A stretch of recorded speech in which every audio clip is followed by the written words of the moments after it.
that solution. Today, ladies are well represented. If you want me to read a non-existent book, No, we will not. That is removed. or more. Yeah. Ah, Yeah. so if it's removed, it's appearing in my book. Members of the press, thanks for coming. We will begin. This is a statement by the United Opposition Leaders issued from the Liberation House. Fellow Kenyans and friends of Kenya, we thank you for joining us this morning. The United Opposition has one aim: to rescue and liberate our beloved nation from the clutches of the tyrannical and inept Ruto dictatorship. That is why we and the majority of Kenyans say unequivocally, one term. Just a week ago, members of the United Opposition, whilst on a Meet the People tour, a right that is enshrined in our constitution, were met by violence of police bullets and a state-sponsored militia. Specific members of our teams, namely Senator Methu, Honorable Victor Munyaka, and Jamnik Kamau, were targeted for assassination. The evidence is clear in the bullet holes aimed at specific windscreens of their vehicles. We thank God for their protection. Otherwise, we would today be eulogizing them. Their only crime having been exercising their freedom of association and expression.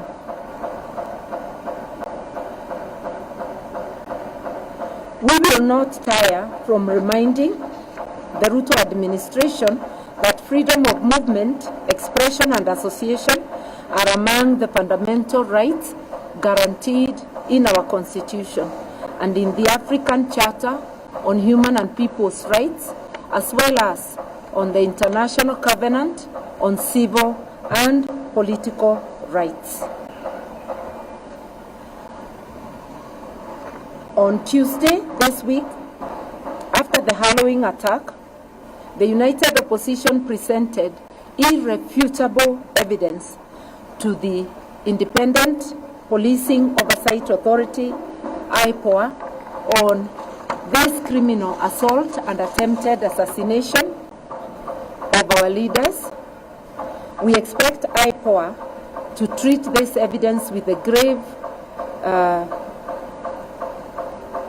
concern that it deserves. Any attempt to unlawfully take the life of a human being, regardless of ethnicity, gender, or rank, ought to be condemned in the strongest terms possible. We therefore expect IPOA to hold the commanding officer who led this assault accountable.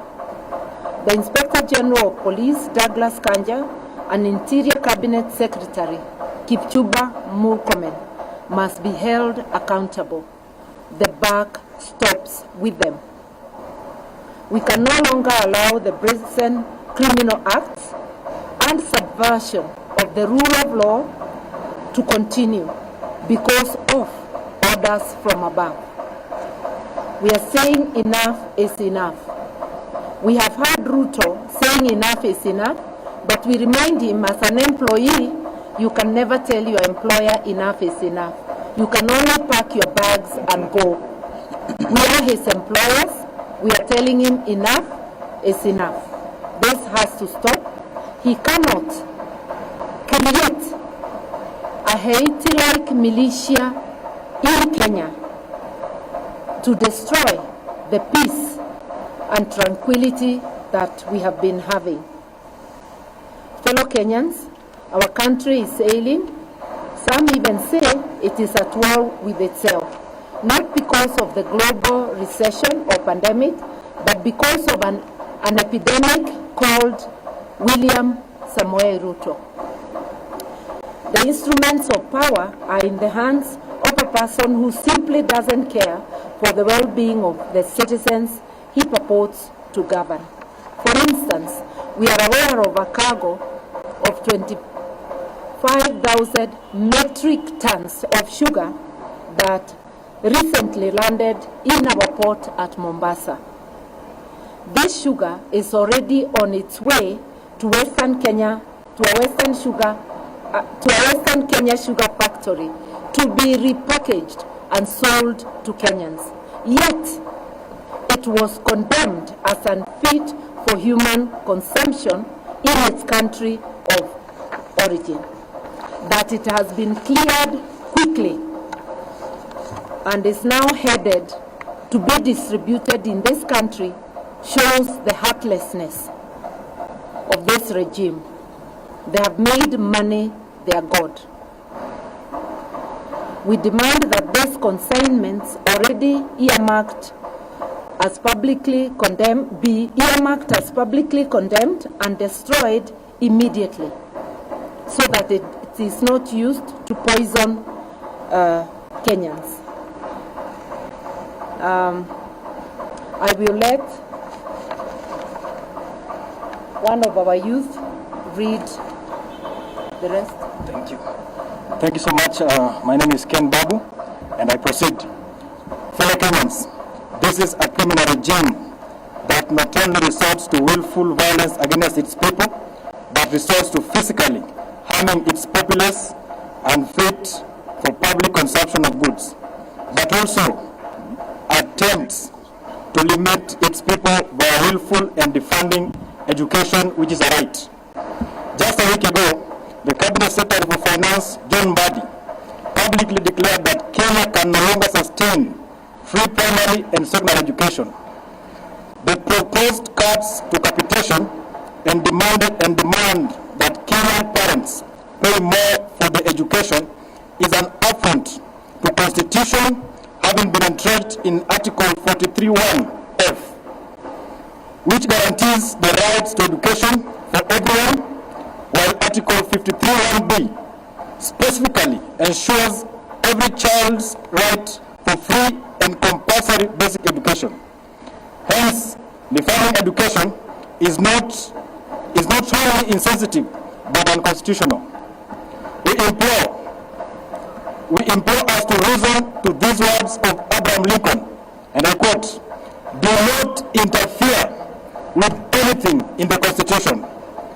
That must be maintained, for it is the only safeguard of our liberties." We must tell the illegitimate regime of Mr. Ruto that Kenyans want education, health, and other basic needs, and not handouts in the name of empowerment.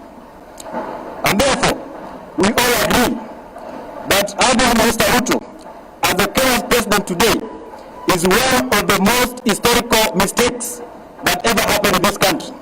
And therefore, one term is unstoppable. One term. One term.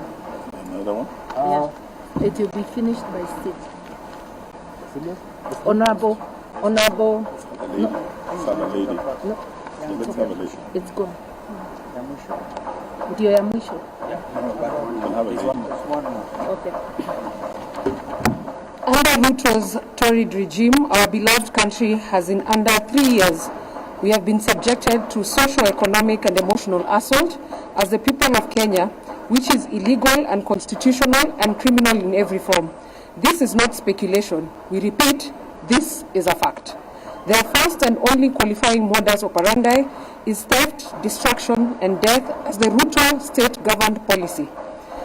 2, they are now scrutinizing future taxes, a criminal and yes, unconstitutional move to borrow externally against future taxes without parliamentary sanction or debate.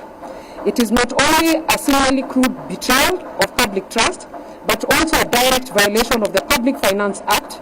The behind closed doors is a reckless scheme to sell off Kenya's future. To conceal their criminal operations, they have created marquee financial vehicles called special purpose vehicles. These are run by faceless technocrats and unaccountable corporations. The primary objectives of this vehicle is to divert public resources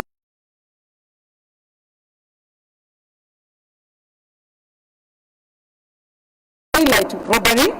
It is shameless thievery, the likes of which no nation on planet Earth has ever seen or should witness. We call for the following with immediate urgency. Number one, Parliament must reclaim its authority and halt the illegal securitization of public taxes. Two, an independent audit into all SPVs being used to handle public resources. Three, the government must restore full capitation to schools and publish a clear time-bound commitment to fund free education as enshrined in the law. Four, Kenyans must mobilize, organize, and resist through civic engagement, legal action, and national solidarity.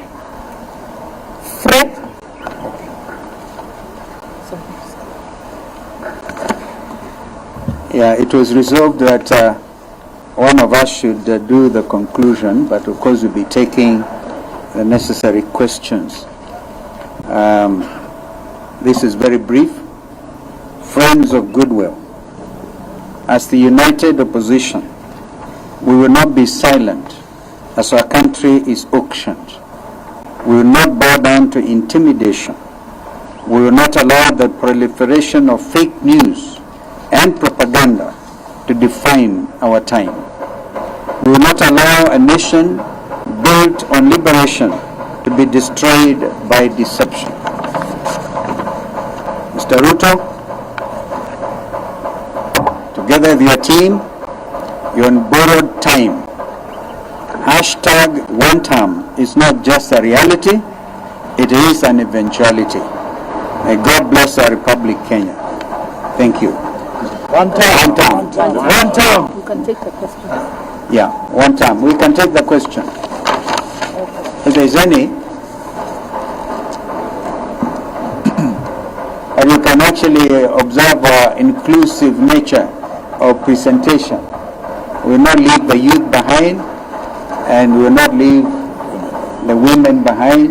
Nobody will be left behind. We do not claim monopoly of presentation going forward. Any question?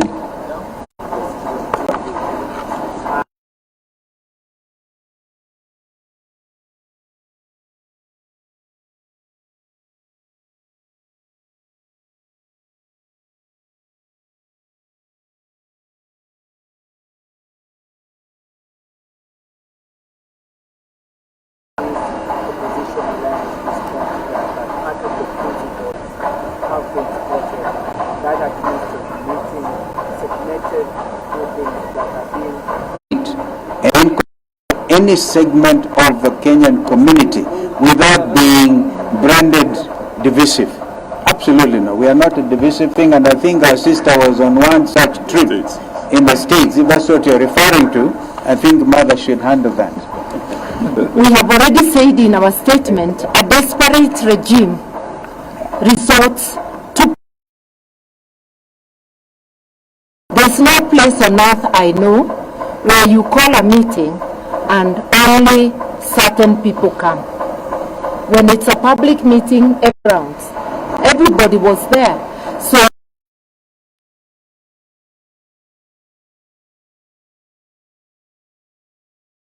we shall react. Thank you. So if the event... Yes, sir.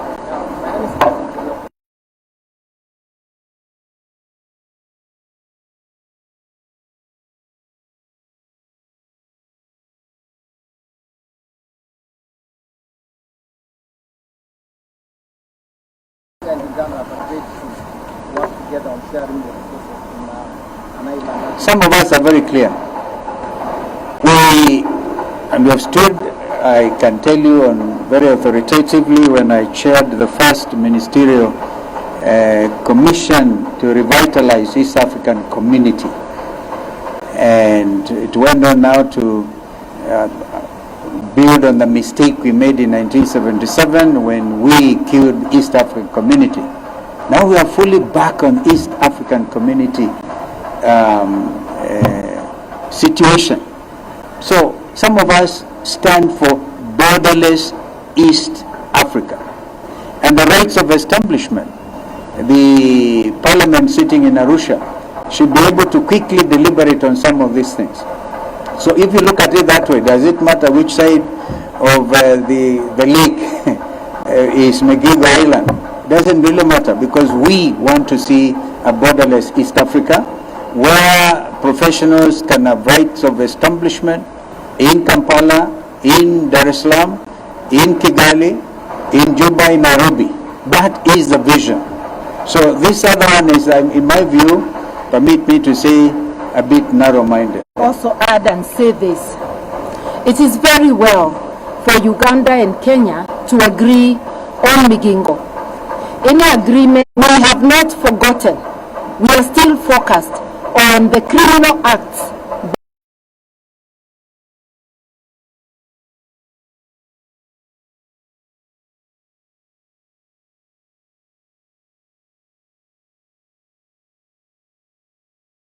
Kenya government, and a suit will be filed also extending to Ugandan government for the criminality.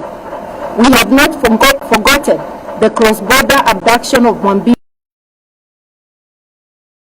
It looks like the three original states of East Africa are collaborating on oppressing their citizens.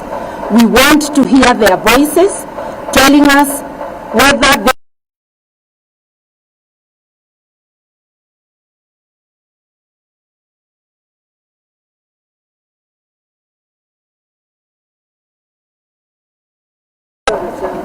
issue of diplomacy. What's your take about the Tanzanian move? They are proposing to ban all foreigners, including Kenya, from creating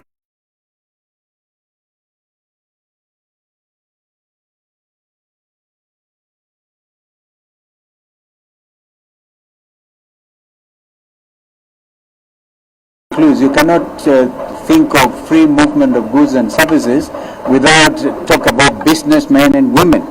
So we would want East Africans to enjoy being East Africa.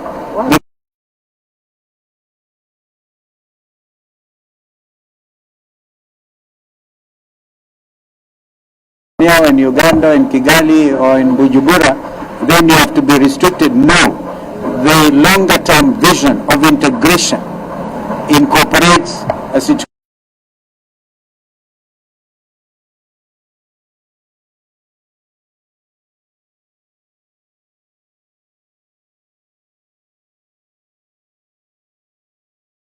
treaty A treaty. and the integration. Yeah, absolutely. That's the last one. Yesterday we had the Secretary General saying the ban by Tanzania was a reaction to what happened back in May. To freedom of movement of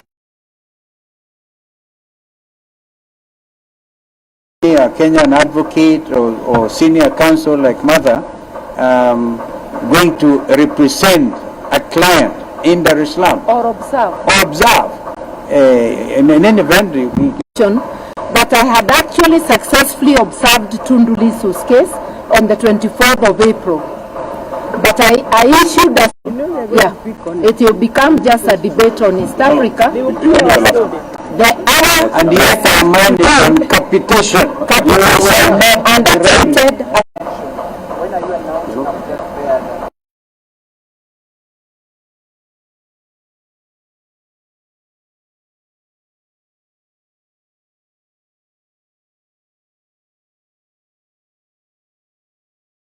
And how we unveil our joint presidential candidate or lineup is our prerogative.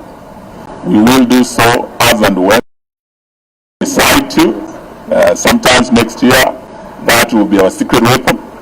But we want to also ask IEBC, now that they're properly constituted. There are many constituencies, 6 of them. There are many wards. And we will be whipping this administration for 3 months. And the sugar is already hit.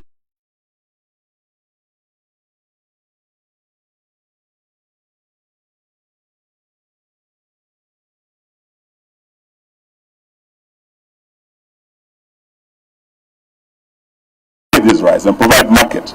But we also know that this regime has imported tons and tons of rice as we speak. So these are some of the matters we are saying.